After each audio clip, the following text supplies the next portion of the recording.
C'est un honneur et un grand plaisir d'avoir parmi nous aujourd'hui professeur Pascal Quéry, professeur de finance à HEC Paris.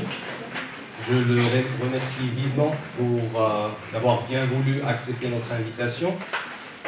Je remercie par la même occasion M. Nick Farwash, ici présent, qui a bien voulu faciliter les échanges avec M. Quéry.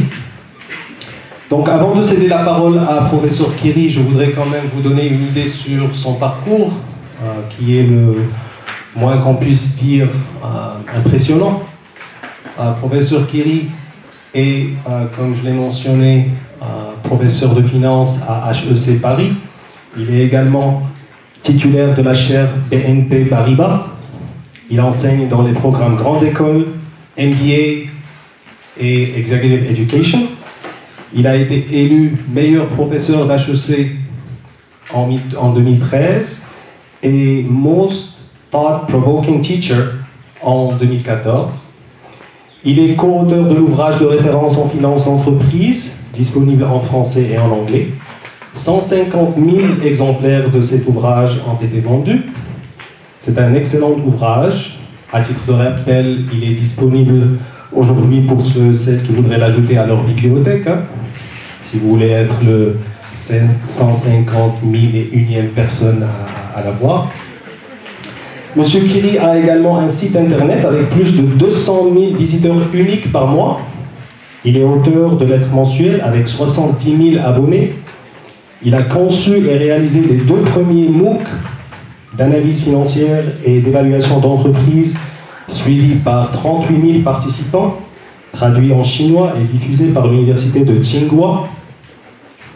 Il a créé récemment un programme de formation à la finance d'entreprise entièrement en ligne, suivi par 400 participants. Et M. Quéry est également le fondateur du fonds d'investissement Monestier Capital, qui prend des participations minoritaires dans des startups ou des PME en développement ou en crise. Donc, encore une fois, je remercie professeur Quéry d'être parmi nous aujourd'hui. Et je vous demanderai de bien vouloir me joindre à moi pour lui souhaiter la bienvenue.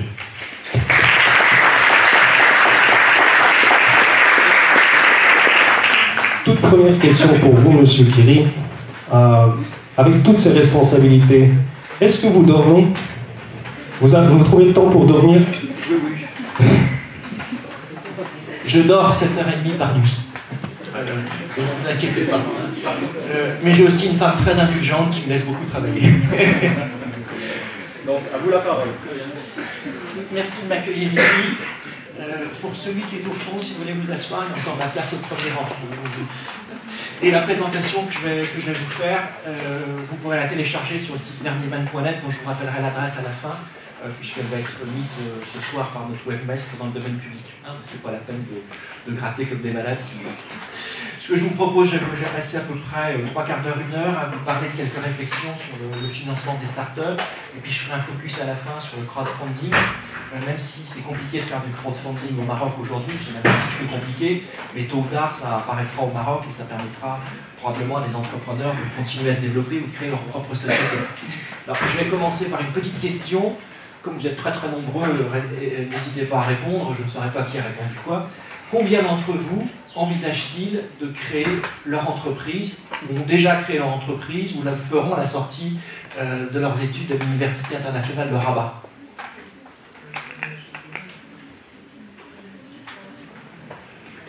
« 10% à peu près. 10%. Moi, quand j'étais étudiant, parce qu'un jour j'étais à votre place, je suis sorti d'HEC en 84, on voulait tous travailler dans les grands groupes. On voulait tous travailler dans les grands groupes et personne n'avait l'idée de créer son entreprise. Donc quasiment aucun des élèves qui étaient mes condisciples ont créé leur entreprise. Et puis comme j'enchaîne à HEC, je me suis rendu compte qu'au cours du temps, ça a changé considérablement. Il y a 7-8 ans, il y avait à peu près 10% des élèves qui voulaient créer leur entreprise.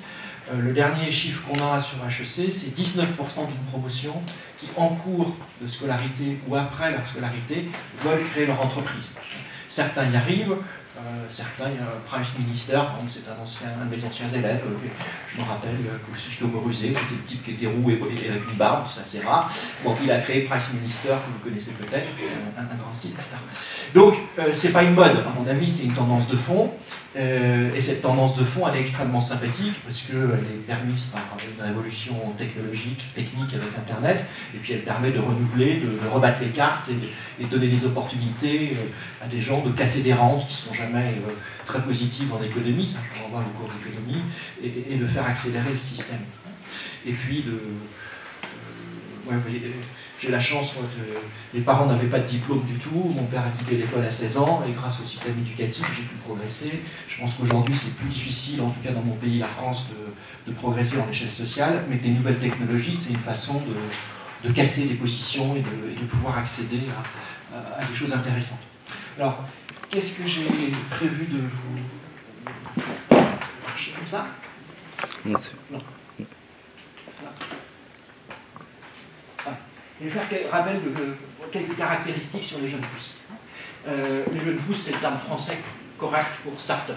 On peut utiliser aussi start-up, il n'y a pas de problème, on se comprend. Première caractéristique, vous avez un taux d'échec extrêmement important. Ici, je vous ai mis les statistiques américaines, mais les statistiques françaises sont un peu similaires. Aux États-Unis, au bout d'un an, une société sur 4 a déjà fait faillite, a déjà disparu. Au bout de 5 ans, vous voyez qu'on a un taux d'échec de 55%. Et au bout de 10 ans, 71% des sociétés créées aux États-Unis ont disparu. Ont arrêté, ont fait faillite, ont été rachetées, n'existent plus. En France, on a un taux légèrement supérieur de 77%. Donc, créer une start-up, c'est très intéressant, c'est très amusant, c'est un challenge personnel considérable. Si vous avez envie de le faire, faites-le. Vous réussirez, tant mieux. Vous raterez, c'est pas grave. Vous referez autre chose. Pendant longtemps, j'ai travaillé chez BNP Paribas où je faisais des fusions-acquisitions. Et je gérais les jeunes entre 0 et 10 ans d'expérience en M&A. Et quand j'avais un CV d'un gars qui avait fait une start-up et qui avait raté, il avait un avantage considérable par rapport aux autres. Parce qu'il ou elle avait appris un tas de choses. Et en échouant, on apprend beaucoup plus de choses qu'en ne connaissant jamais l'échec. Et donc, j'ai aussi un ami qui me disait, lui il vient de rentrer chez Amazon, il dit chez Amazon, il cherche des profils de gars qui ont fait du conseil en consulting, style BCG, McKinsey, qui ont travaillé en grand groupe et qui ont travaillé en start-up. Donc si vous avez la passion de la start-up, ne faites pas attention aux statistiques qui sont derrière moi. C'est une réalité, mais c'est pas grave. Parce que même si vous échouez, l'échec, moi je viens d'une société, la France, dans laquelle l'échec est peu valorisé, c'est vu négativement d'avoir échoué. Moi je considère que l'échec c'est quelque chose de positif. On a essayé, ça a marché, tant mieux, ça va marcher, c'est pas grave. On va essayer autre chose. On a échoué, pas parce qu'on était mauvais, parce qu'on n'a pas eu de chance, on n'a pas été aidé, on a fait des erreurs, c'est possible. Eh ben, so what, on recommence autre chose. Deuxième idée que je vais vous faire passer, c'est qu'il y a un rôle crucial du fondateur. Quand vous êtes dans un grand groupe, le président peut mourir brutalement, comme le président de Total il y a 1 an. 2 jours après, le conseil d'administration se réunit et nomme un successeur. C'était déjà préparé, on ne savait jamais. Hop, il y a quelqu'un qui prend la place. Et chez Total, évidemment, c'était une émotion extrêmement forte d'avoir un président qui disparaît dans un accident d'avion. Mais la compagnie a continué à tourner. Et à la limite, il n'aurait pas eu de président pendant 8 jours, 1 mois, 2 mois, ça ne changeait pas grand-chose. Dans une start-up, le fondateur, ou les 2 fondateurs, ou les 3 fondateurs, ont un rôle crucial. Et si l'un d'entre eux a un problème, meurt, il a une maladie, ou il ne veut plus faire le boulot qui doit être fait, c'est un vrai problème, parce que c'est une structure extrêmement fragile. Et donc c'est la deuxième différence entre les grands groupes et les start-up. Et puis je vous ai mis un comportement à l'opposé de celui d'un financier. Un financier, vous le savez, pour ceux qui ont suivi des cours de finance, le b.a.-ba de la finance, c'est de se diversifier. Vous savez très bien que dans un portefeuille, on n'a pas un titre, on essaie d'en avoir plusieurs pour réduire le risque. C'est le b.a.-ba d'un financier. Un banquier, quand il prête pas à une entreprise, il prête à plein d'entreprises. Un start-upper, c'est l'inverse. Un start-upper, il met tout sur le 32. Et il espère que le 32 va sortir et que ça sera une réussite. Donc il ne se diversifie pas. Il ne peut pas se diversifier. il a tout investi émotionnellement, financièrement, patrimonialement, tout ce que vous avez imaginé, sur un projet. Un financier n'investira jamais sur un seul projet. Il va diversifier son portefeuille pour réduire le risque. Ce qui explique pourquoi des financiers à l'esprit droit ont parfois du mal à s'entendre avec des entrepreneurs. Parce que ce n'est pas du tout la même logique de ce point de vue-là. Mais rassurez-vous, les bons financiers ne sont pas tous à l'esprit étroit.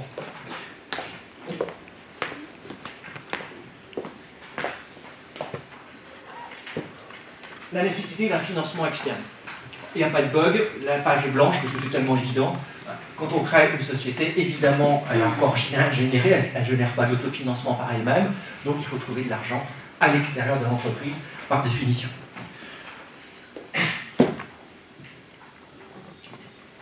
Un rôle beaucoup plus actif des investisseurs auprès des créateurs de jeunes entreprises.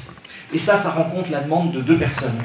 D'un côté, il y a l'entrepreneur tout seul, 2, 3 des fois, hein, il se lance dans une entreprise, dans un nouveau projet, c'est nouveau, on ne sait pas ce qu'il y a à faire, et on fait face à de l'inconnu, on fait face à de l'incertitude, et avoir des investisseurs actifs qu'on puisse appeler pour leur demander « Et toi, qu'est-ce que tu as fait quand tu étais confronté à ce problème? Où est-ce que tu pourrais m'aider pour me mettre en relation avec tel ou tel responsable du marketing chez telle ou telle entreprise? Et toi, si tu es confronté à une situation, mon directeur des achats est en train de péter les plombs, comment je fais pour m'en séparer ?» C'est quelque chose qui est très utile dans des startups où souvent les dirigeants ont votre âge ou bien plus que votre âge, donc pas d'expérience. Donc un bon dirigeant de startup, il sait s'entourer. Il va savoir trouver des compétences, que ce soit sous forme d'investisseurs de business angels, c'est-à-dire des gens qui ont de l'expérience, de l'argent et qui sont prêts à devenir actionnaires de la société, ou auprès d'un relationnel par des amis, par l'école, etc. Et à l'inverse, et de l'autre côté, les investisseurs sont dans la même logique. Les investisseurs, ils savent très très bien que la slide que je vous ai montrée, ce n'est pas de la théorie. Ils savent très très bien que dans un portefeuille d'un fonds de venture capital, on va perdre facilement 7 sociétés sur 10. Et donc ils ont envie de surveiller le plus possible leur participation, parce qu'ils disent, si je la surveille de près, ça réduira le risque qu'elle fasse des bêtises. C'est un peu naïf. Et vous avez une volonté des fonds d'investissement spécialisés en venture capital, en start-up, d'être proche des dirigeants, de les aider, de leur apporter autre chose que de l'argent, du relationnel, de l'expérience. Et ça correspond à la demande des start-upers, et donc c'est très bien que les deux se fassent. Les meilleurs fonds de venture capital vous expliquent que grâce à eux, vous allez augmenter vos taux de succès en matière de réussite. La recherche académique démontre que c'est en partie vrai. Mais il y a aussi un petit peu de marketing de leur part derrière ça.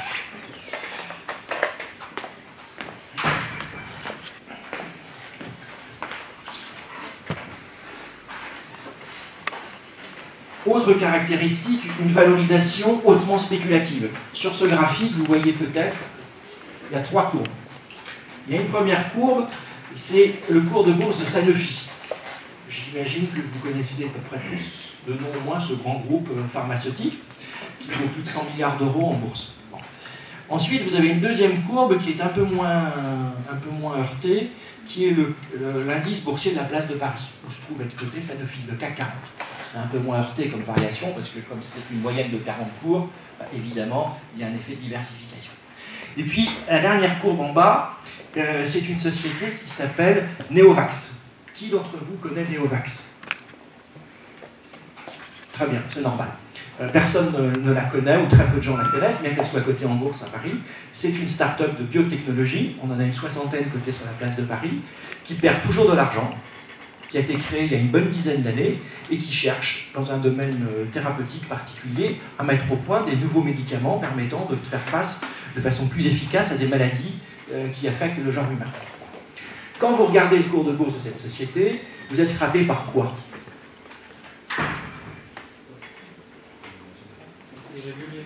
C'est très irrégulier. Pardon? Des fluctuations en dents de scie, et vous voyez qu'il y a des accidents. Il y a du risque spécifique.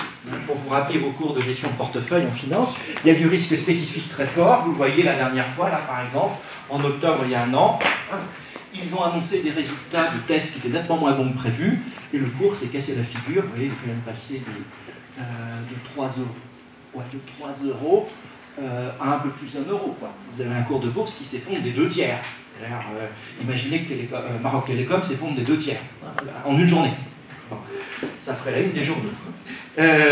Donc vous avez une volatilité extrêmement forte, qui est la caractéristique de ce type de société.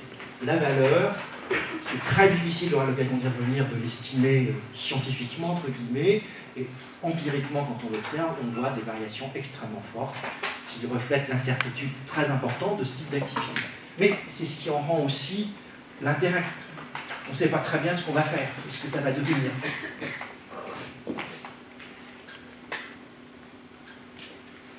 Principe de base du financement des startups.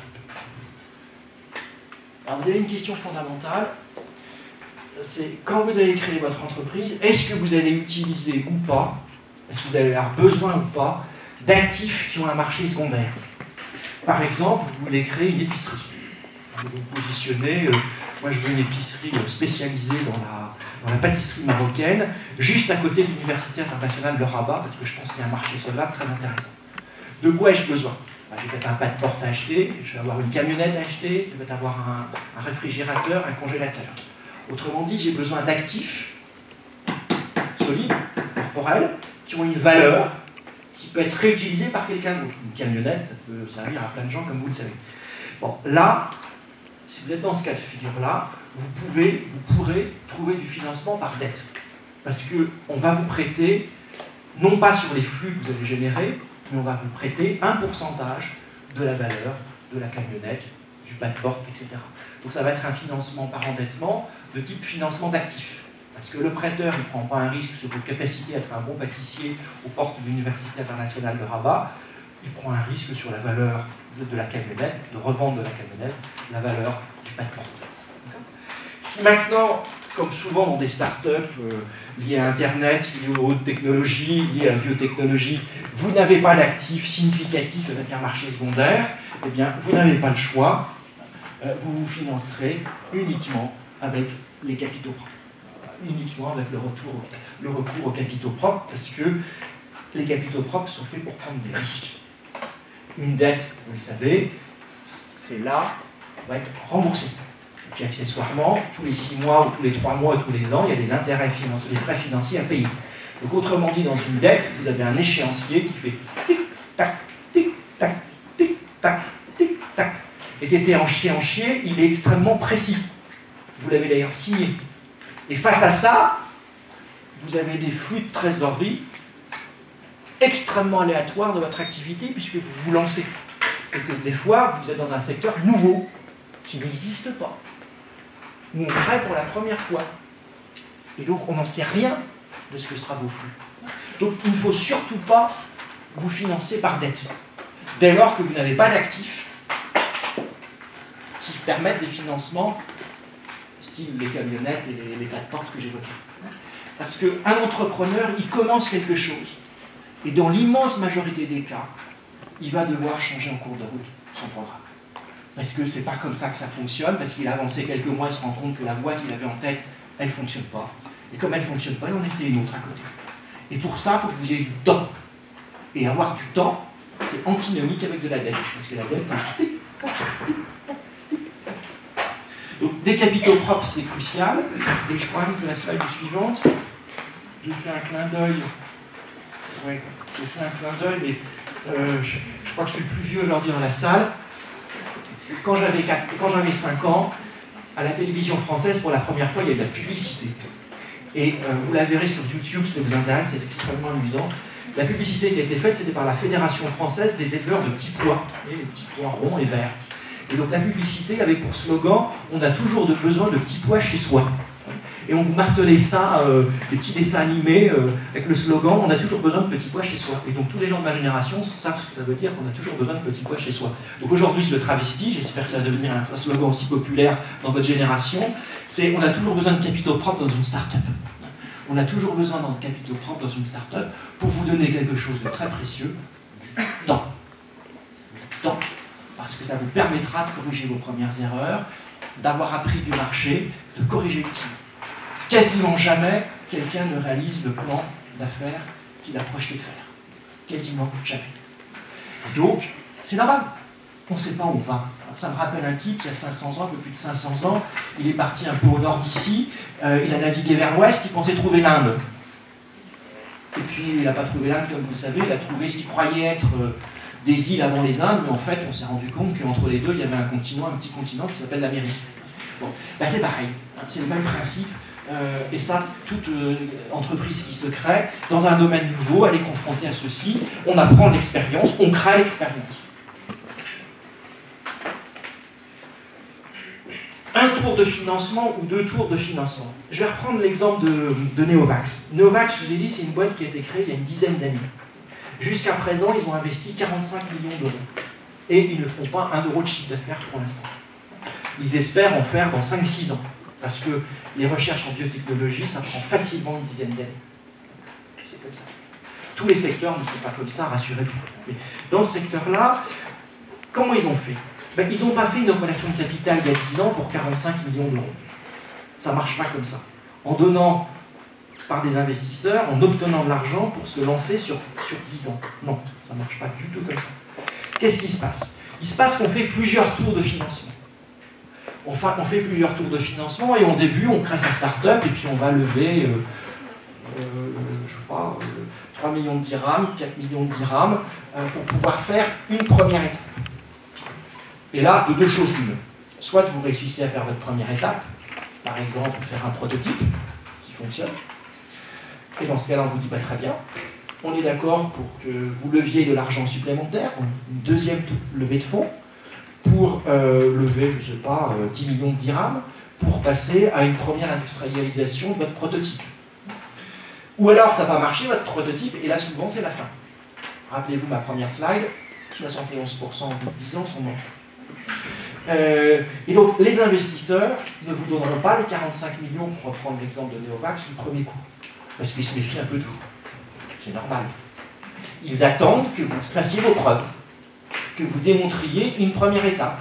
Une première étape, en général, c'est un travail qui va nécessiter entre 12 et 24 mois, qui est défini ensemble. Voilà. Ma première étape, c'est de montrer, c'est de réaliser une application qui est sur Android et Apple, qui fonctionne correctement. Ma deuxième étape, ça va être de convaincre au moins 1 million de personnes de downloader mon application en l'espace de, je sais pas, 12 mois. Ma troisième étape, ça va être de partir à la conquête non seulement du Maroc, mais aussi de toute l'Afrique francophone de l'Ouest, par exemple. On met des étapes. Et en fonction de la réalisation des étapes, des investisseurs financiers qui financent les startups, je vais y revenir plus tard, vont accepter de souscrire et de vous apporter des capitaux propres.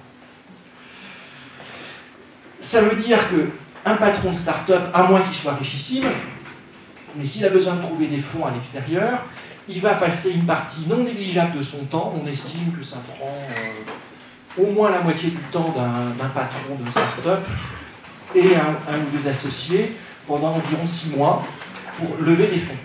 Et comme ça revient tous les 18 mois en moyenne, vous voyez, c'est extrêmement chronophage. Mais c'est comme ça que ça marche. Et tout le monde y trouve son intérêt. Les financiers, les investisseurs, parce qu'ils ne sont pas prêts à mettre 45 millions d'euros, pour reprendre mon exemple de Neovax sur la table, tout de suite. Et les entrepreneurs, contrairement aux apparences, ils y trouvent un intérêt. Pourquoi? Parce que s'ils réussissent à franchir chacune des étapes, eh bien, les actions qu'ils vendent, ils pourront les vendre à chaque fois plus cher. Autrement dit, comme ils ne pourront pas souscrire parce qu'ils n'ont pas les moyens financiers de souscrire eux-mêmes, ils seront moins dilués parce que la première fois, ils émettront des actions à 100 dirhams. Au bout de 18 mois, elles seront peut-être vendues 200 dirhams. Au bout de 36 mois, ça sera peut-être 500 dirhams, etc., etc. Donc pour eux, en tant qu'entrepreneurs, de toute façon, ils ne pourront pas lever l'argent d'une seule façon, d'une seule fois.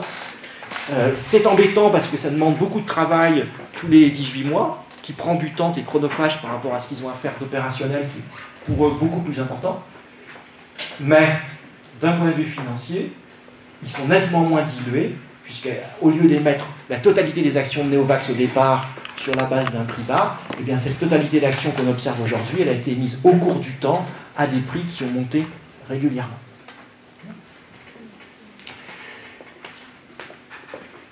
Cela dit, ce n'est pas sans poser des problèmes. Et je vais vous prendre un exemple ancien, mais qui est fameux, qui est l'exemple de Infony. Infony, ça a été fondé en 1995 en France par un trio d'entrepreneurs lyonnais qui avait créé Infogrames. Et Infogrames était devenu le leader européen des jeux vidéo. Donc c'est des gars, des ingénieurs qui s'étaient lancés à 27 ans dans cette affaire, Bonnet, Sapé et puis Schneider, et ils ont très bien réussi leur première start-up.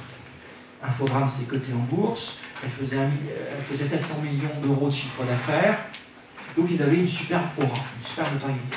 Et en 1995, Internet a commencé à sortir des laboratoires de recherche où elle était jusqu'à présent confinée, et tout le monde a commencé à se mettre un petit peu à avoir de l'Internet. Et ils ont eu l'idée de commencer une start-up qui s'est appelée Infony. Et alors leur idée, ça va vous faire sourire, mais c'est comme ça, ils se sont dit, on va offrir aux particuliers l'accès à Internet sous forme de CD-ROM. Tous les mois, on enverra aux gens un CD-ROM avec des sites Internet dessus. Et puis tous les mois, il y aura de nouveaux sites qui apparaîtront, donc on les remettra sur un CD-ROM, ils recevront un deuxième CD-ROM, ils téléchargent le CD-ROM sur leur ordinateur. Bon. Vous savez, vous qui utilisez Internet régulièrement, qu'on n'a pas besoin de CD-ROM. Bon. Donc ils sont partis comme ça. Ils sont partis comme ça, et tout le monde, à l'époque, a trouvé que c'était une idée géniale. Tout le monde voyait bien qu'Internet, sans qu'on en mesure les potentialités qui s'avèrent au jour d'aujourd'hui, ça allait être quelque chose de très important. Et donc, ils n'ont pas eu de mal à lever des fonds. Donc ils sont partis au tout début tout seuls. Vous voyez, le 30 janvier 1995, ils ont créé la société et le prix des actions était de 20. Et puis, au bout de 9 mois, il y a Lazare qui a frappé à la porte, un des principaux investisseurs français, et qui leur a dit, nous on aime bien ce que vous faites, on voudrait souscrire des actions. Et puis, bon, très bien, ils se sont mis d'accord sur 155. Vous voyez, en 9 mois, la valeur de l'action est passée de 20 à 155, soit multipliée par quasiment 8, alors que fondamentalement, la société elle est toujours en train d'élaborer son offre, elle n'a pas encore un seul client. Et puis 2 mois après, c'était Dassault qui frappe à la porte, qui dit, moi je suis très intéressé, je voudrais mettre de l'argent, est-ce que vous me laissez rentrer? Et puis bon, comme vous avez besoin d'argent, ils ont dit oui, très bien, et le prix est monté à 365, en 2 mois. Et puis en décembre, cette fois-ci, c'est BNP Paribas qui frappe à la porte, et là c'était 450. Et puis la société est allée en bourse, le 13 mars 1996, elle avait une centaine de clients. Il y avait des projections qui avaient été faites, et ça s'est introduit à 600, et c'est monté au cours du premier semestre jusqu'à 650. Et puis à la fin du premier semestre, ils ont publié le nombre de clients qu'ils avaient. Un petit peu plus de 1000. Ils en espéraient 5000 dans leur business plan. Donc quelle a été la réaction du cours de bourse? C'est que le cours de bourse, il a plongé. Il a chuté jusqu'à 70 euros. Il a chuté jusqu'à 70 euros, et là nos 3 entrepreneurs se sont dit, bon, on se rend compte que notre idée initiale de faire de l'Internet disponible aux gens par envoi de CD-ROM par la poste, bon, ça marche pas, enfin, c'est plus le sens de l'histoire. Par contre, être fournisseur d'accès à Internet à des gens, ça c'est un vrai métier qui a un avenir, et il n'y a pas besoin de CD-ROM. Donc ils ont réorienté la stratégie de la société. Et ça c'est très fréquent dans une start-up. Et pour réorienter la stratégie d'une société, ben, vous avez besoin de cash, d'argent. Et ils en avaient d'autant plus besoin qu'ils avaient nettement moins d'abonnés que prévu, mais ils avaient les mêmes coûts. Donc vous imaginez qu'ils perdaient beaucoup plus d'argent que ce qui était anticipé. Et donc, ils avaient besoin de faire une opération de capital. Et là, je ne vais pas vous décrire longtemps l'atmosphère au sein du conseil d'administration. Vous aviez Lazare, BNP Paribas, Dassault, qui avaient souscrit des actions respectivement à 155, 365 et 450, qui étaient en perte, parce que le cours de bourse était de 70. Et de l'autre côté, vous aviez les 3 managers, les 3 fondateurs de la société, qui eux avaient acheté des actions à 20, et les actions à 20 valaient 70. Donc ils étaient en plus-value latente, nos entrepreneurs. Pourquoi étaient-ils en plus-value latente? Parce qu'ils avaient réussi à convaincre, très facilement d'ailleurs, des investisseurs financiers qui avaient mis de l'argent à 360, 450, etc. Et donc les investisseurs disaient, mais attendez, c'est scandaleux. Nous, on a fait ce qu'on devait faire, on a apporté l'argent, on a donné notre crédibilité. Bien sûr qu'en France, avoir comme actionnaire BNP Paribas, Dassault et Lazare, ça fait très bien. Bon, et vous, manager, vous n'avez pas fait votre boulot. Vous deviez nous délivrer un business plan avec 10 000 clients et on n'a pas 10 000, on en a à peine 1000. Et on est en perte à cause de vous. Donc, le vice est récompensé. Donc les atmosphères au sein du conseil d'administration étaient absolument glaciales. Absolument glaciales. Et quand il s'agit de remettre de l'argent dans l'affaire, aucun des investisseurs financiers n'a voulu remettre de l'argent. Même ceux qui pensaient que la nouvelle stratégie était meilleure que la précédente et qu'après tout, à 70 €, c'était une façon de moyenner à la baisse leur prix de revient, aucun des investisseurs n'a eu le courage d'aller dans son comité d'investissement, parce qu'il y avait au sein de Lazare un comité d'investissement. Vous avez dit à vos collègues il y a un an, c'est une superbe idée de souscrire des actions d'Infony à 155, on va gagner plein d'argent, et puis vous revenez un an après en disant, bon bah finalement à 155, le cours est à 70, c'est vraiment pas une bonne... on a perdu, mais là, cette fois-ci, ça va être bon, on va y aller à 70. Personne dans un comité au sein d'un grand groupe ne ira faire ça. Parce que celui qui est à l'origine de l'investissement, qu'est-ce qu'il fait? Il se fait le plus petit possible. Il se fait le plus petit possible pour se faire oublier. Pendant un temps, il a brillé. Il a été le type qui a fait investir à 155 dans une action qui vaut 450, 500, 600, 650. Et maintenant, il est le type qui a fait perdre l'argent. Donc, c'est plus possible institutionnellement d'obtenir des fonds. Et ils n'ont pas pu obtenir des fonds. La morale de cette histoire, elle est double. Comment ils en sont sortis? Eh bien, il se trouve que Thomas Sapé, l'un des trois, a eu la chance d'avoir épousé une femme richissime. Au point que, à son anniversaire, elle avait l'habitude de lui offrir une Jaguar, mais pas la Jaguar qu'on peut acheter chez le concessionnaire, une Jaguar qui avait couru au Mans dans les années 1950 et qui avait remporté la course du Mans. Donc, c'est Madame Sapé qui a financé les 3 opérations de capital de 97, de 98, de 99 pour permettre à Infony de sortir de l'eau. Et ensuite, la boîte a été vendue à Belgacom, le Maroc Télécom de la Belgique. Et la boîte a été fusionnée au sein de Belgacom, mais elle existe en tant qu'entité indépendante. Donc, première morale, essayez d'épouser une femme ou un mari très riche. Si vous voulez vous lancer une start-up, si vous l'aimez, c'est encore mieux, mais l'essentiel, c'est qu'il soit très riche. Ça vous simplifiera beaucoup les problèmes. Au-delà de la petite plaisanterie du premier point, la deuxième morale de l'histoire, c'est que sans le savoir, en fait, gérer les différents tours de financement, c'est très compliqué. C'est très compliqué de savoir, ici mon exemple est réel, et un peu caricatural, parce que ça a tellement monté en si peu de temps, si vous voulez, mais en général, quand on a des progressions, c'est plutôt sur 3-4 ans, si vous voulez. Mais vous avez émis des actions à 20, un an après, de toute façon, vous générez toujours pas des flux de trésorerie positifs, on ne sait pas encore si vous allez vous en sortir, c'est très difficile de valoriser la société rationnellement, avec un certain sérieux. Et donc, à quel prix vous allez mettre les actions? Alors, plus vous émettez le prix à un prix élevé, plus c'est sympathique pour vous en tant que manager, parce que vous êtes moins dilué, naturellement, puisque si le prix est élevé, vous avez moins d'actions à émettre pour un même montant de millions de dirhams à récupérer. C'est sympathique pour vos actionnaires anciens, parce que vous leur dites, ben voilà, les nouveaux ils payent 30 ou 35 ou 40, et vous allez payer 20, donc vous allez progresser de 50% en l'espace d'un an, ou 100%. Donc tout le monde est content, mais c'est l'échelle du cocotier, quoi. Enfin, c'est l'échelle du perroquet, quoi. Enfin, et c'est de la monnaie de singe, parce qu'on ne sait rien combien ça vaut objectivement. Enfin, même moi qui suis professeur de finance à HEC, auteur du manuel, blablabla, je suis incapable de vous dire rationnellement combien ça vaut. Donc c'est très difficile de faire ça, et il ne faut pas faire monter trop vite. Parce que si vous montez trop vite et que vous faites rentrer des gens autour d'eux à un prix trop élevé, vous risquez de les décevoir. Parce que plus ils seront rentrés à un prix cher, plus leur attente sera élevée. Or, vous aurez besoin d'eux au tour 3. Parce qu'au tour 3, pour trouver des fonds, si ceux qui sont venus au tour 2 ont perdu de l'argent, ils ne vont pas vous faire une bonne réputation. Et évidemment, quelqu'un qui voudrait rentrer au tour de financement numéro 3, il va aller poser des questions aux gens qui sont rentrés au tour de financement numéro 2. À quel prix vous êtes rentré vous, comment ça s'est passé, etc.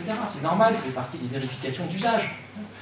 Donc, vous avez un exercice en tant que dirigeant d'entreprise qui est très compliqué à faire.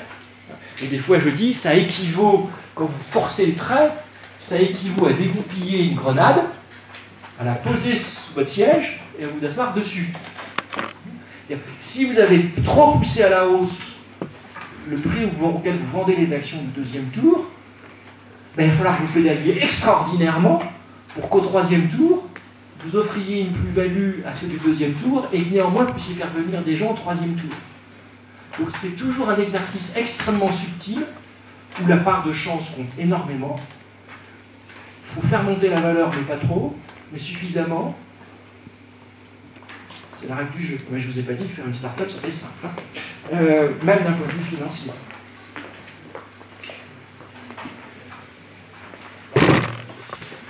Au cours des différents stades, vous avez différentes catégories d'investisseurs potentiels.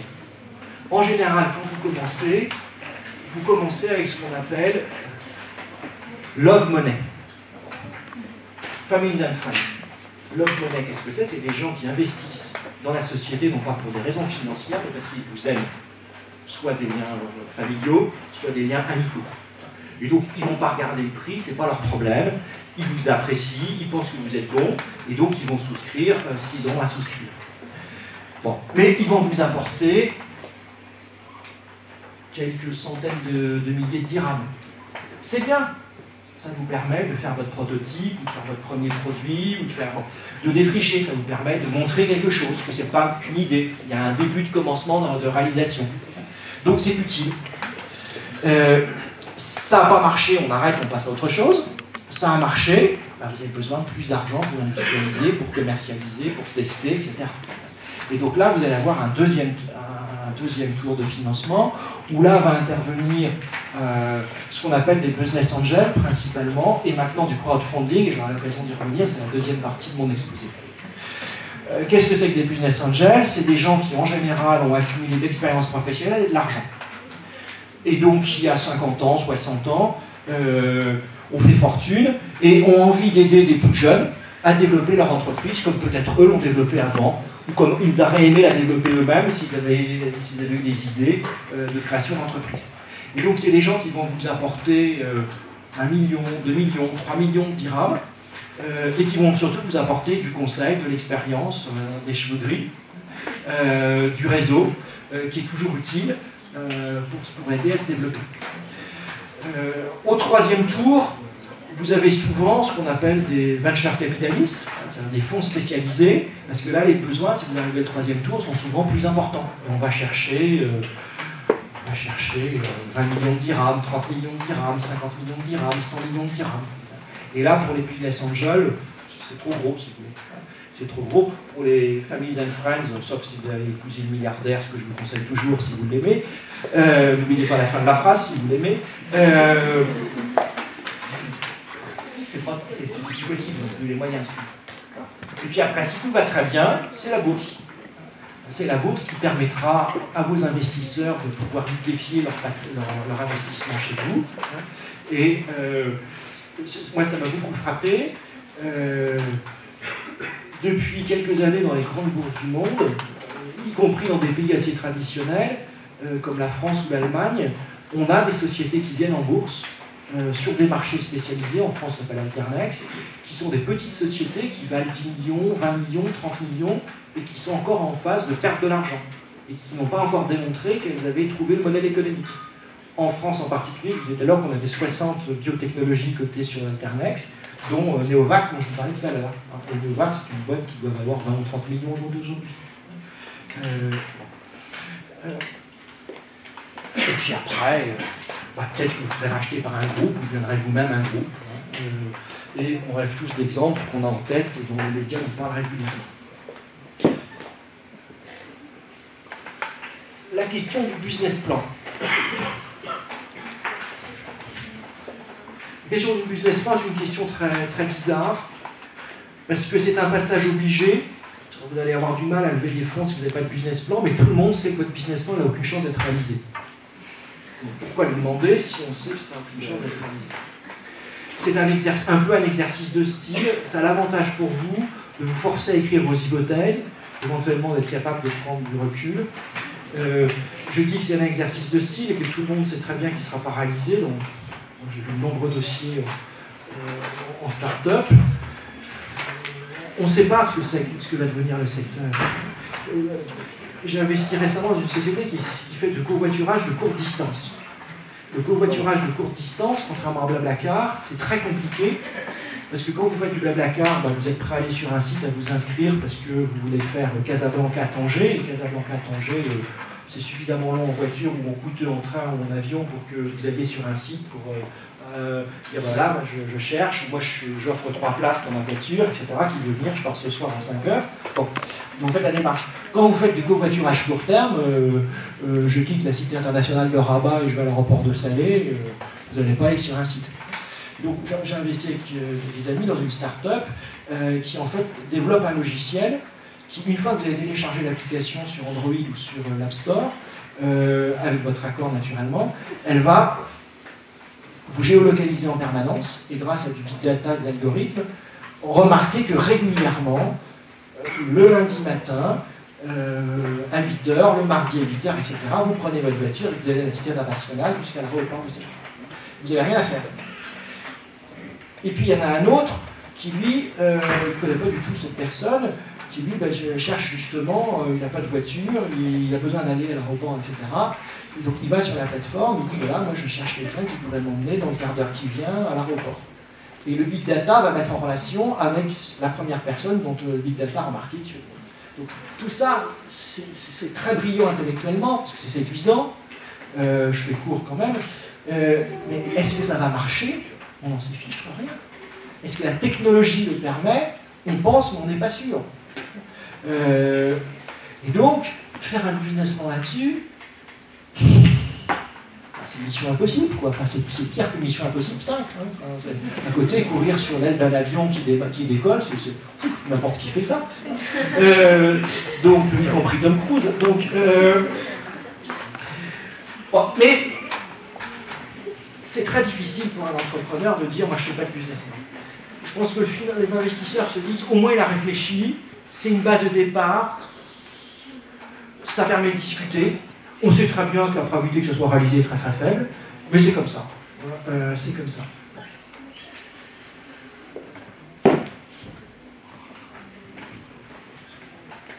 Comment valoriser? Le business plan, c'est très...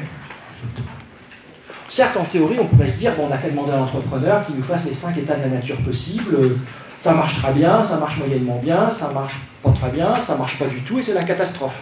Donc, il nous a fait 5 business plans, et puis après, on va actualiser tout ça, puis on va mettre des probabilités à chacun des scénarios.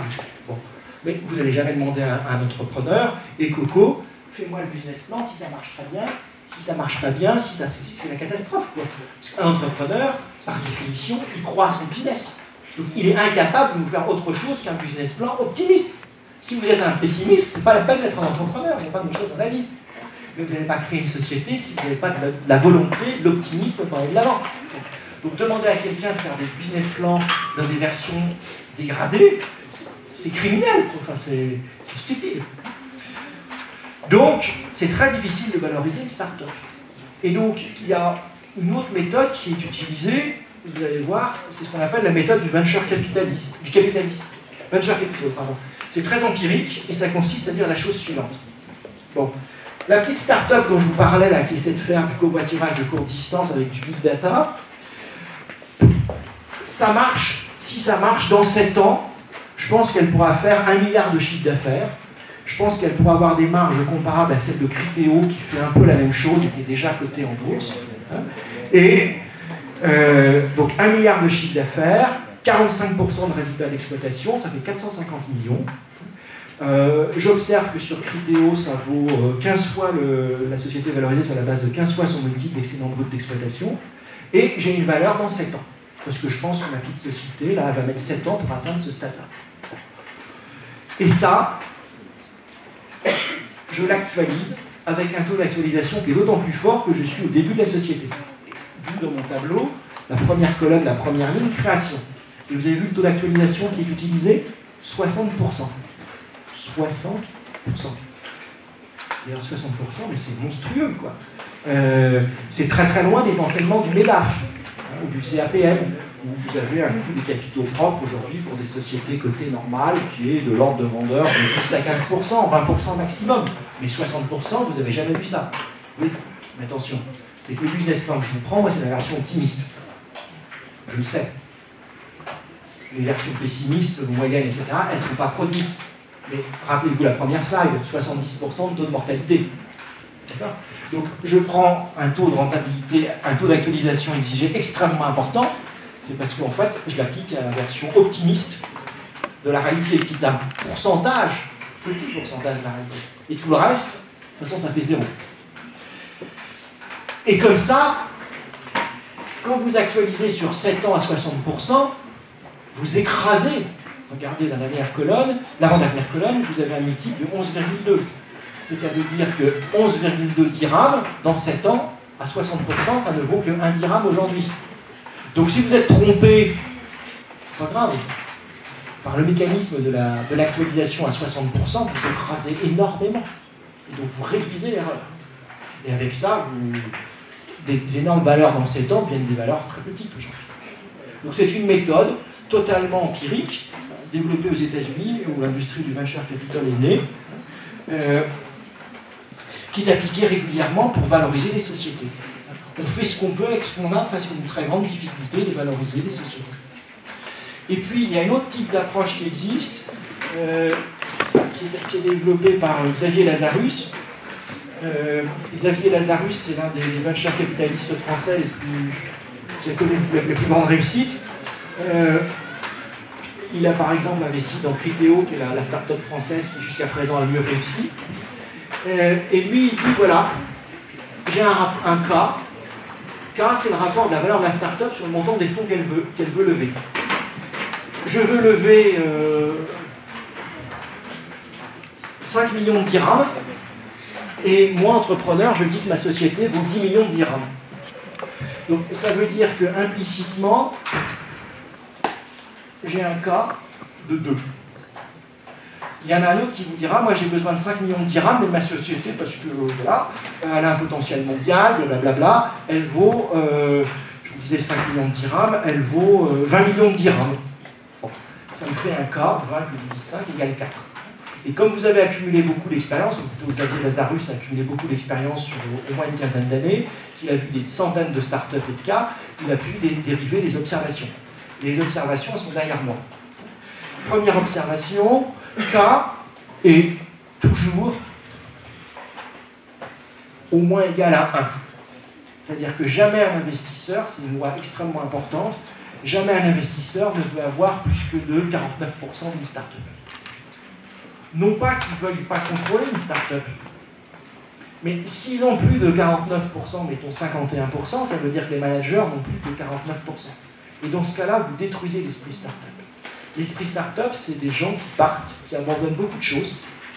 Un travail, une position, qui travaillent énormément, avec un risque d'échec très très fort, mais ils veulent être maîtres chez eux. Ils veulent décider par eux-mêmes. C'est congénital à ce type de statut. Et donc au départ, il est crucial, il est fondamental dans l'intérêt de tout le monde, des entrepreneurs comme des investisseurs financiers, que les entrepreneurs soient majoritaires. Donc aucun financier qui investit en start-up digne de ce nom ne va demander à avoir plus que 50%. Parce que vous démotivez les gars en face de vous. Tôt ou tard, les entrepreneurs, au deuxième tour, au troisième tour, au quatrième tour, vont tomber en dessous de 50%. Mais c'est plus grave, ça n'a plus beaucoup d'importance à ce moment-là.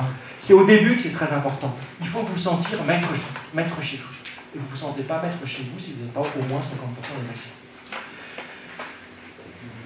Donc en période de crise, on a effectivement des cas qui sont un petit peu supérieurs à 1. Et donc c'est des périodes sympathiques pour les investisseurs en start-up. En période normale, vous avez des cas compris entre 2 et 3. Ce qui veut dire que les investisseurs, ils prennent entre le quart et le tiers du capital et les managers gardent le reste. Et en période de boom, et en ce moment c'est un peu une période de boom, en termes de sous-segments des startups, tous les big data, dont j'ai prononcé le mot à plusieurs reprises, avec base d'algorithmes, ça fait fantasmer beaucoup de gens. Et donc en ce moment, c'est relativement facile de trouver l'argent dans de très bonnes conditions pour les entrepreneurs. Et vous avez des cas qui sont très élevés, qui dépassent les 3, les 4, voire plus. Parce que vous faites fantasmer les investisseurs. Mais n'oubliez pas, il y aura plusieurs tours. Et vous n'êtes pas en train de courir un sprint, vous êtes en train de courir un marathon. Et votre objectif, c'est pas de tomber à l'issue du deuxième tour, enfin, pour le deuxième tour, c'est de continuer et d'arriver jusqu'au bout.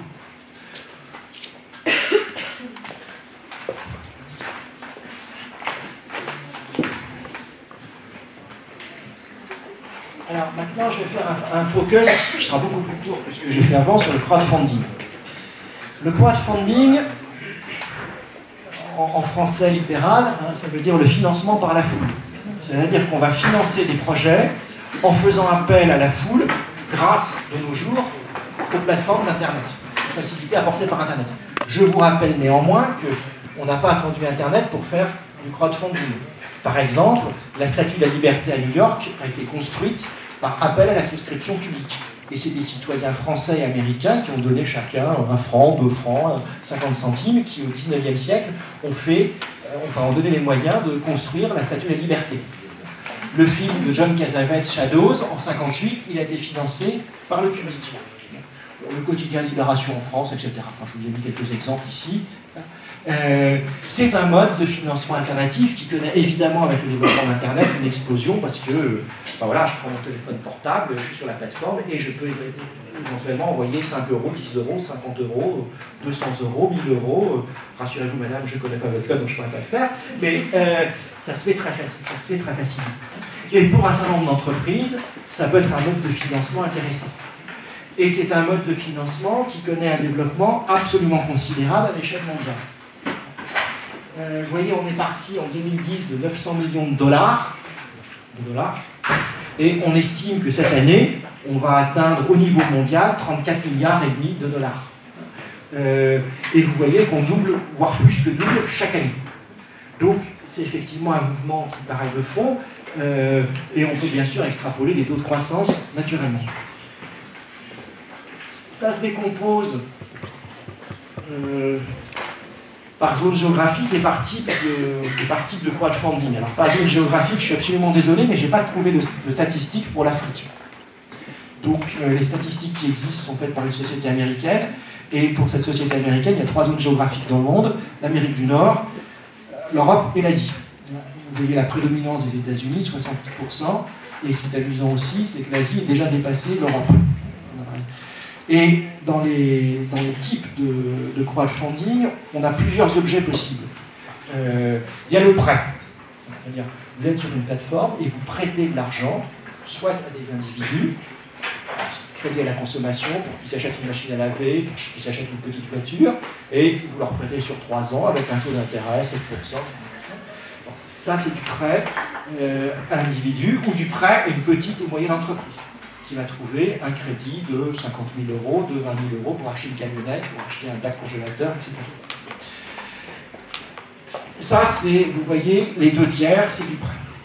Vous avez ensuite le don sans contrepartie.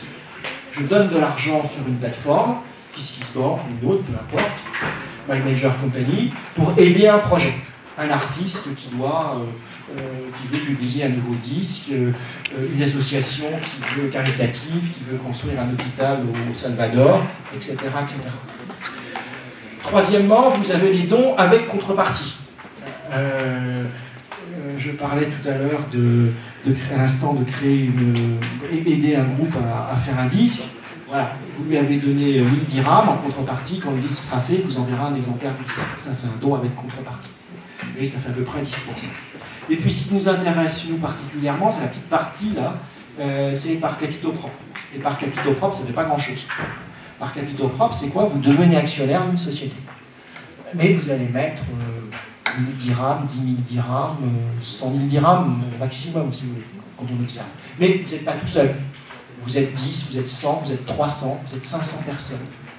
Et donc, vous pouvez lever comme ça, comme start-up, des fonds qui, en ce moment, tournent autour, en moyenne, de 5 millions de dirhams. On peut lever 5 millions de dirhams.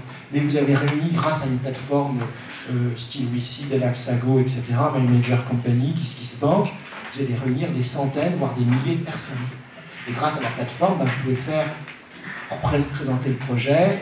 Il y a des gens qui sont spécialisés dans ce métier-là, je citais leur nom, et qui vous permettent de lever des fonds. Alors, je parlais du monde, après je peux regarder l'Europe. En Europe, il y a un mastodonte, c'est le Royaume-Uni. Au Royaume-Uni, vous voyez, ça fait 80% du marché européen. Et puis vous avez la France qui fait 150 millions d'euros collectés. Mais ce matin, je voyais dans mon journal, sur le premier semestre, c'est en progrès de plus de 100% par rapport au deuxième semestre de l'an dernier. Donc on a des taux de croissance très très forts. Donc ça, c'est ce que je vous expliquais, je ne reviens pas, c'est la répartition des types de crowdfunding. Les problèmes et les opportunités. Alors, je vais me focaliser sur les deux choses qui m'intéressent en tant que professeur de finance, c'est-à-dire tout ce qui est des prêts avec intérêt ou tout ce qui est du crowdfunding par capitaux propres. Tout ce qui est don, c'est pas mon sujet, même si à titre personnel il m'arrive d'être philanthrope, etc., c'est un autre sujet. Le crowdfunding de prêt, son problème principal, c'est qu'il est souvent contraint par une réglementation bancaire. Dans bon nombre de pays du monde, les banques sont encadrées et il y a un monopole bancaire. Et donc vous ne pouvez pas créer une plateforme de crédit sans avoir un statut légal spécial. Et donc je sais, parce que hier j'ai fait la même conférence que maintenant au Crédit Agricole du Maroc devant des professionnels, et dans la salle il y avait plusieurs professionnels qui avaient essayé de créer une plateforme de crowdfunding au Maroc. Et au Maroc, apparemment pour l'instant, c'est pas possible pour des raisons réglementaires. Mais en France, ce n'était pas possible il y a 2 ans. Et puis les pouvoirs publics se sont rendus compte que c'était quelque chose d'intéressant, quelque chose d'utile socialement, et l'ont fait. Donc on fait modifier la loi. Donc, il faut modifier la loi, créer une loi ad hoc pour permettre de faire du crowdfunding. Et à ce moment-là, les pouvoirs publics ont très souvent, à juste titre à mon avis, le souci de protéger les épargnants. Parce que c'est sympathique de vouloir donner 1000 dirhams à quelqu'un, d'investir dans une société 1000 dirhams, de faire un prêt, mais est-ce que vous êtes compétent pour apprécier le risque que vous prenez? Est-ce que vous allez récupérer votre argent? Est-ce que vous n'investissez pas trop? Est-ce que vous n'allez pas tomber à un moment donné sur du babou extraordinaire des entrepreneurs qui vont vous leurrer? Et donc très souvent dans les pays où il y a une réglementation, il y a un maximum de ce qu'on peut investir dans du crowdfunding de prêt. Par exemple en France, on ne peut pas faire du crowdfunding pour des prêts supérieurs à 1 million d'euros, et chaque personne ne peut pas prêter plus de 1000 euros par projet. Donc ça force les gens à diversifier leurs risques. Et à mon avis, ce n'est pas une mauvaise idée, parce que tout le monde n'a pas fait des cours de finance, et que tout le monde n'est pas capable, à partir d'analyse financière, de porter un diagnostic sur un risque qu'il prend. Et c'est sympathique de faire du crowdfunding. Donc il y a beaucoup de gens qui en font, qui se disent c'est quand même plus intéressant, c'est plus socialement utile que de placer mon argent sur un livret bancaire, surtout dans des pays où les taux d'intérêt sont très faibles. Dans le crowdfunding, il y a une dimension non financière qui est extrêmement importante, et en particulier dans le deuxième crowdfunding, qui est le crowdfunding d'action, dans quel cas vous devenez actionnaire, sur lequel je voudrais attirer votre attention. Ça d'accord. Ça d'accord. Ça d'accord. Voilà. Ça, on va attirer votre attention sur ça. C'est très souvent, du point de vue des entrepreneurs, une façon de faire connaître leurs produits, leurs services. Et de transformer les investisseurs, soit sous forme d'actions, soit sous forme de prêts, en ambassadeurs de la marque. De leur faire connaître le produit, le service. Parce que vous vous adressez via les plateformes de crowdfunding à des milliers de personnes, voire à des dizaines de milliers de personnes qui regardent les projets qui arrivent. Et ils disent tiens, ça c'est une idée intéressante. Par exemple, j'ai vu récemment un gars qui avait pu trouver une technique pour faire un casque de vélo. Le problème des casques de vélo, c'est que c'est un peu volumineux, si vous voulez. Quand vous transportez ça sous le bras, c'est gênant. Alors lui, il le plie en 4 et il le transforme en un truc qui est guère plus grand que l'iPhone de votre condisciple. Guère plus grand. Bon, il se trouve du financement par la plateforme.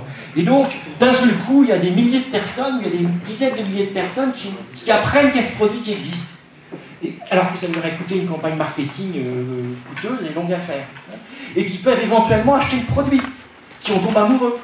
C'est génial votre truc, je suis prêt à vous prêter 5 dirhams, ou je suis prêt à investir chez vous 5000 dirhams et avoir 0,05% du capital. Et puis je vais en parler autour de moi, je vais en parler autour de... Et puis il y en a d'autres qui sont des spécialistes.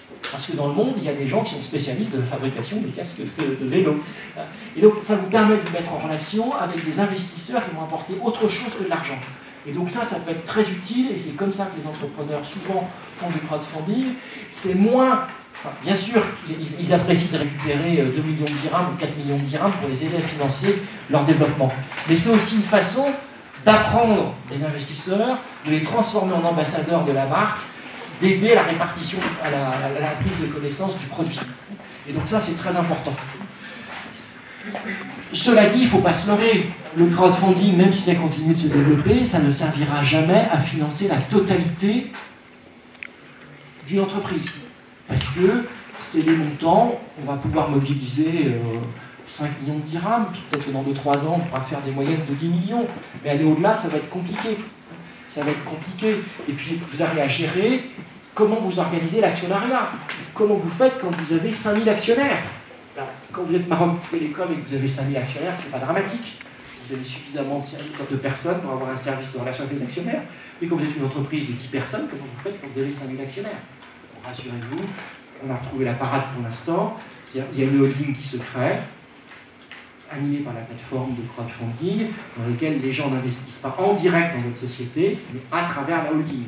Et vous, en tant qu'entrepreneur, après, vous n'avez qu'un seul interlocuteur, qui est le représentant de la plateforme de crowdfunding. Et c'est lui qui se charge ensuite de communiquer avec les 2000 ou les 300 investisseurs qu'il a trouvés. Parce qu'à l'échelle d'une petite entreprise, c'est ingérable, c'est absolument ingérable.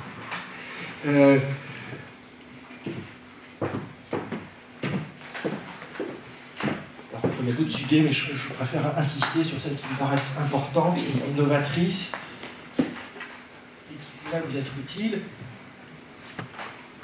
Bon, ça je saute. Alors, ce qui me frappe beaucoup, moi, c'est que je ne suis pas sûr que les investisseurs qui investissent, en particulier dans du crowdfunding sous forme de prêt ou sous forme d'action, se rendent compte du risque qu'ils prennent. Je pense que la première slide que je vous ai montrée, ils ne l'ont pas en tête. 71% des entreprises aux États-Unis ont fait faillite au bout de 10 ans et 55% au bout de 5 ans. Je pense qu'ils ne l'ont pas en tête ou qu'ils sont comme tout le monde, c'est humain. Oui, ça existe, mais moi je suis un type chanceux, je vais trouver la pépite.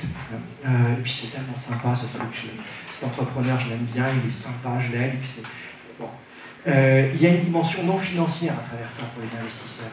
Et c'est vrai, je trouve que c'est plus sympathique d'investir devant quelqu'un qu'on connaît, de soutenir une équipe jeune qui a un projet, qui est dynamique, qui se bat, plutôt que de placer son argent dans une banque.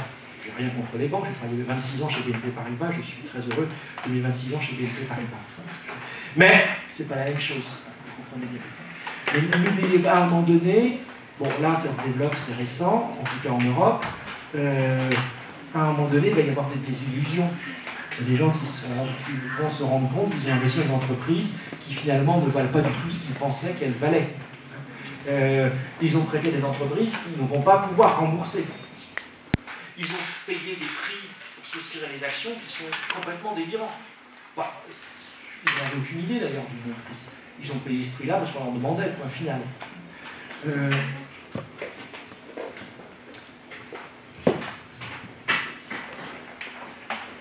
Pour aller plus loin, il y a 2 ans, j'ai créé dans le Vernimen un nouveau chapitre, le 44, qui est le financement des startups. Parce que je voyais tellement de mes élèves qui créaient ça, je me dis il faut absolument qu'on les aide. Donc on a réfléchi, on a travaillé, nous-mêmes, avec mon co-auteur, on a fait un fonds d'investissement qui investit dans des startups, donc on a commencé à accumuler de l'expérience. Et c'est ce qu'on vous dit. On a aussi fait un article pour ceux qui voudront créer leur société, les 4 erreurs à ne pas commettre en financement d'une startup. Donc lisez-le, ça fait 3 pages. Et puis, si vous voulez retrouver toute la présentation, elle sera disponible ce soir sur le site vernimen.net sous la rubrique Lire, article financier. Je suis maintenant prêt à répondre à vos questions si vous en avez.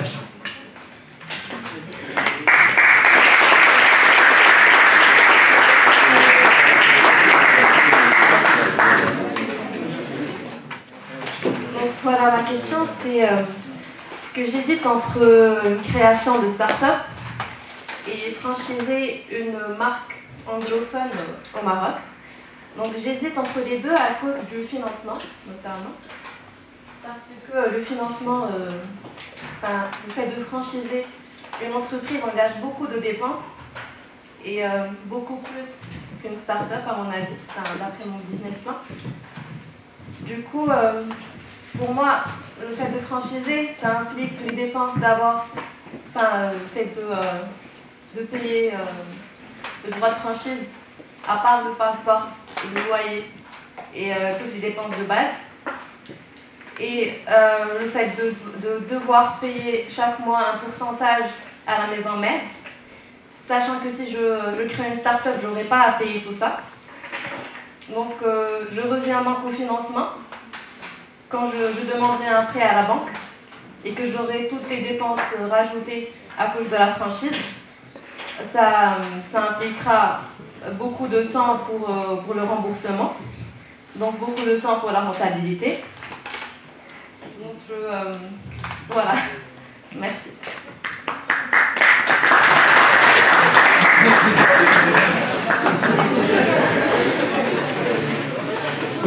Merci pour cette deuxième question. En fait, vous avez deux opportunités qui n'ont rien à voir en termes de risque. Vous avez un projet création d'une start-up qui est probablement très risqué, et vous avez un projet franchise qui est beaucoup moins risqué. Je n'ai pas dit qu'il n'était pas risqué, mais il est beaucoup moins risqué. Et justement, l'intérêt d'une franchise, vous voyez l'aspect, je dois payer un pourcentage des ventes tous les mois à la maison mère. Est-ce que la maison mère vous apporte un savoir-faire, un nom, qui fait qu'au départ, vous n'êtes pas une inconnue totale, et vous n'êtes pas tout seul, et vous partez avec un début d'accompagnement plus ou moins fort. Donc, moi, si je vais vous donner un conseil en tant que professeur de finance, c'est pas de raisonner en termes financiers. C'est de raisonner en termes pousser l'étude de vos deux projets aussi loin que vous le puissiez, ou que vous le pouvez, et voyez celui qui vous intéresse le plus personnellement. Voyez celui dans lequel votre cœur bat le plus fort. Voyez celui dans lequel vous avez le plus envie. Parce que vous êtes à un âge où vous pouvez vous permettre de favoriser vos envies. Et sous réserve que vous soyez diplômé de l'UR le moment venu, si vous échouez, c'est pas grave. Vous pourrez vous redéployer, vous ferez autre chose, vous trouverez un job, parce que vous aurez un très bon diplôme, vous avez de très bons professeurs ici, et pas uniquement qu'en finance. En marketing aussi, je crois. Donc,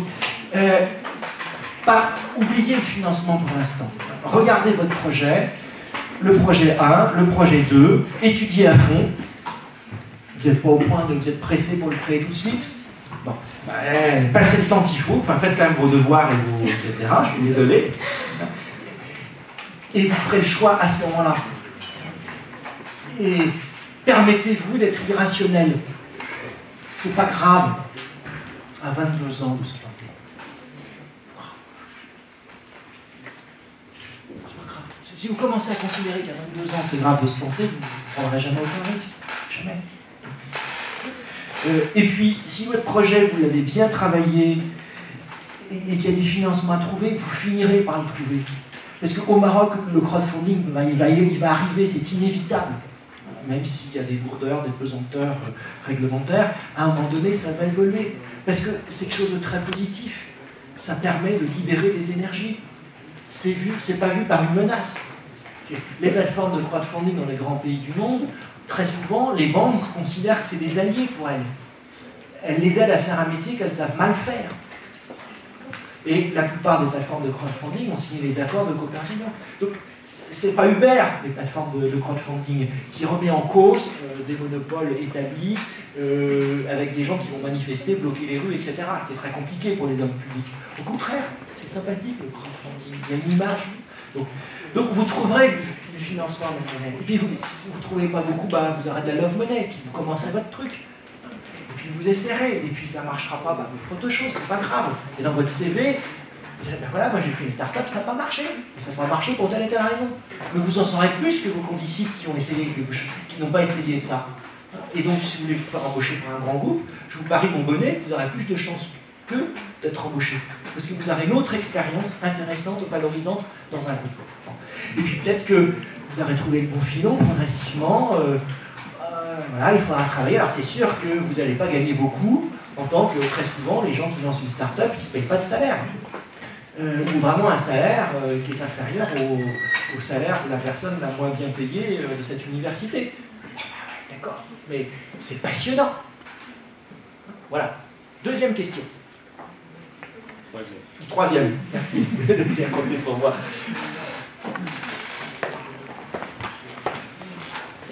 Oui, bonjour. Donc, je voulais revenir par rapport à cette question du crowdfunding, parce que c'est un domaine qui m'intéresse vraiment. J'ai moi-même financé à maintes fois plusieurs projets, notamment sur Kickstarter. Donc, je voulais savoir si un jour, éventuellement, le crowdfunding représenterait une alternative viable aux moyens de financement traditionnels qui existent aujourd'hui. Est-ce qu'un jour, les entreprises, les startups pourraient être financées entièrement grâce au crowdfunding? Parce qu'aujourd'hui, à part aller au maximum quelques millions de dollars ou d'euros, le crowdfunding n'arrive pas à financer entièrement une startup. Je vous répondrai mieux dans 5 ans, déjà. Vous avez vu, c'est une industrie en croissance extrêmement forte. Donc, à un moment donné, ça va se ralentir. On ne sait pas où ça va se ralentir. Et bon, j'ai eu beau chercher, je n'ai pas trouvé d'études qui fassent des prévisions sérieuses au-delà de 2020. Il y a des gens, il y a un graphique que j'ai sauté, vous le verrez dans la présentation, qui estiment qu'à un moment donné, le crowdfunding pourrait devenir plus important, et bientôt, puisque ça serait cette année, plus important, vous voyez, c'est la courbe bleue, celle du bas qui monte, plus important que les business angels qui sont en vert. Bon, cela dit, cette courbe est un exemple de mauvaise foi. Parce que le crowdfunding qui est derrière moi, c'est les 34 milliards qui font l'ensemble du crowdfunding, dont les dons, dont les prêts. Or, la partie equity, c'est 7%. Donc 34 milliards fois 7%, ça nous fait à peu près 2 milliards. Les business angels, pour l'instant, on en apporte 20 milliards. Vous voyez, c'est pas de mal à... Enfin, il va falloir un petit moment avant que... Je pense, moi je ne raisonne pas en termes d'exclusion. Je raisonne en termes de complémentarité. Et j'ai vous livrer mon expérience personnelle. Il y a 2 ans, j'ai investi dans une start-up que j'ai trouvée sur une plateforme de crowdfunding. Voilà, la start-up, elle voulait y trouver 300 000 €. Et donc, on proposait d'investir 1 000 €, 1 500 €, 2 000 €. Bon, et moi, j'étais prêt à investir 150 000 €. Et donc, je me suis rapproché de la plateforme en disant, écoutez, moi, la société qui m'intéresse beaucoup, c'est une société qui récupère les eaux usées, qui les met dans des tubes avec des algues. Elle a fait cultiver ces algues, et les algues éliminent progressivement les déchets. Et cette eau, ensuite, est recyclée et peut être réutilisée pour faire de l'arrosage, pour faire des toilettes, pour être servie dans l'industrie. Ce n'est pas de l'eau potable, on n'en meurt pas si on la boit, mais elle n'est pas potable au sens de la réglementation.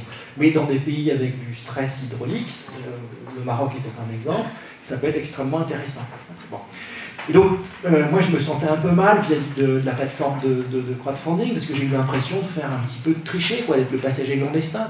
J'utilise le travail qu'ils ont fait, et puis j'arrive, là, je dis voilà, moi je mets 150 000 € sur la table, je ne veux pas être traité dans la holding des gens qui mettent 1 000 €, parce que voilà, moi j'en mets 150 000, et moi je veux être au conseil d'administration, si c'est possible, je veux rencontrer les dirigeants, discuter avec eux. Et en fait, quand j'ai discuté avec le patron de la plateforme, il était enchanté de me voir venir. Enchanté, parce qu'il s'est dit, ben voilà, avec des gens comme vous, moi j'ai une offre vis-à-vis des startups en disant je peux vous apporter 300 000 € de crowdfunding et à côté je vous amène 300 000 € de business angel. Et donc je double la mise de ce que je vous apporte pour vous. Donc c'est complémentaire, c'est pas exclusif. Et je me rends bien compte que les services que j'apporte, je suis administrateur de cette société aujourd'hui, les services que j'apporte sont différents de ceux qu'apporte la plateforme de crowdfunding. Les deux sont utiles, les deux sont complémentaires et l'entrepreneur est content d'avoir les deux. Donc, la faiblesse du crowdfunding, c'est sur la distance. Parce que c'est des gens qui investissent des petites sommes, qui ne sont pas totalement stupides, donc la plupart diversifient. Et comme ils diversifient, ils ne peuvent pas s'impliquer sur tous les dossiers. Donc il y a les dossiers qu'ils ont investis, ils ont oublié. Alors qu'un business angel, il va avoir, nous avec mon associé, on a 5 investissements chacun. Donc quand vous avez 5 sociétés à vous occuper, vous pouvez passer du temps. Quand vous en avez 10, 20 ou 30, c'est plus possible, c'est plus cette logique-là. Donc, vous n'apportez pas les mêmes avantages, les mêmes services. Donc, je ne souhaite pas qu'un jour le crowdfunding évince les business angels, comme je ne souhaite pas que les business angels évincent le crowdfunding. c'est complémentaire. Ils peuvent coexister sans aucun problème. Et je ne suis pas le seul à avoir fait ce constat. Donc oui, de toute façon, plus il y a d'argent pour financer les startups, mieux c'est pour les entrepreneurs. Suivant. Alors ma question serait, dans la première phase de création de la startup, si on apporte par exemple un capital propre, et à un moment, on a besoin de liquidité. On se dirige directement vers les business angels. Mais ce qu'ils nous proposent, par exemple, nous proposent une telle somme pour 20% d'entreprise, alors que ça vaut dans vos études statistiques et dans votre appréciation du risque, ça vaut beaucoup moins. Comment pourrons-nous faire face au dilemme besoin de liquidité et cession de part? Merci. C'est une question très compliquée que vous posez.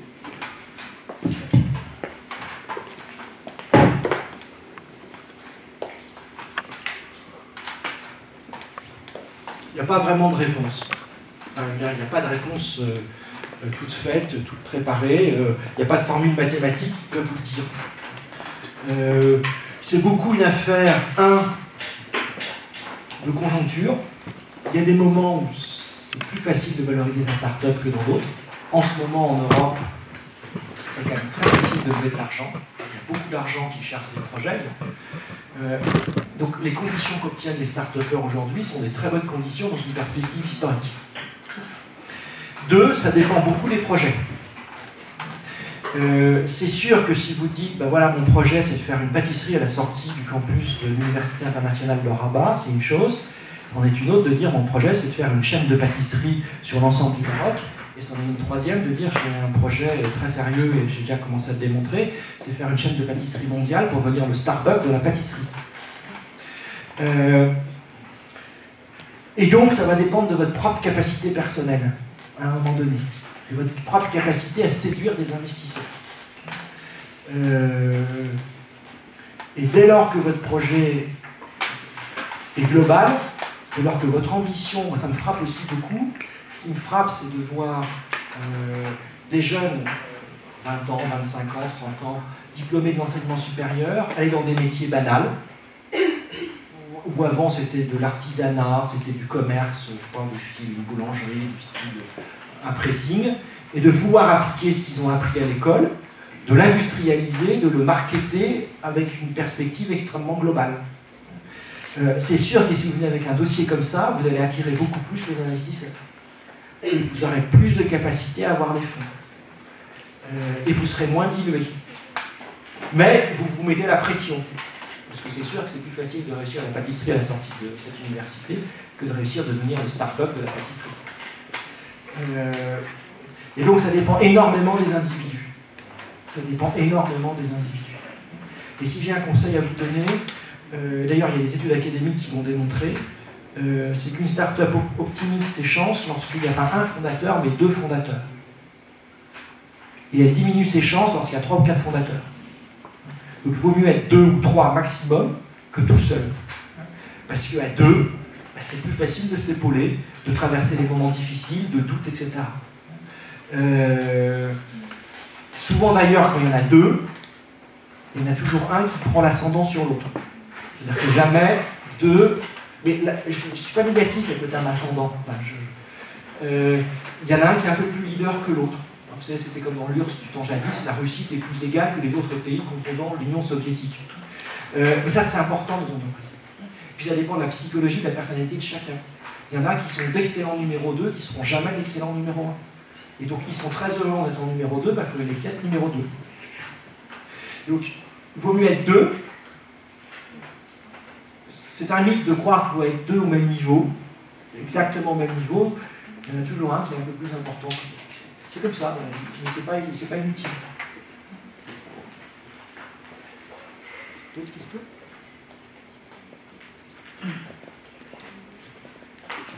Ah bien, je ne sais pas une question, je vous souhaite une bonne après-midi, un bon lancement de start-up, s'il vous plaît.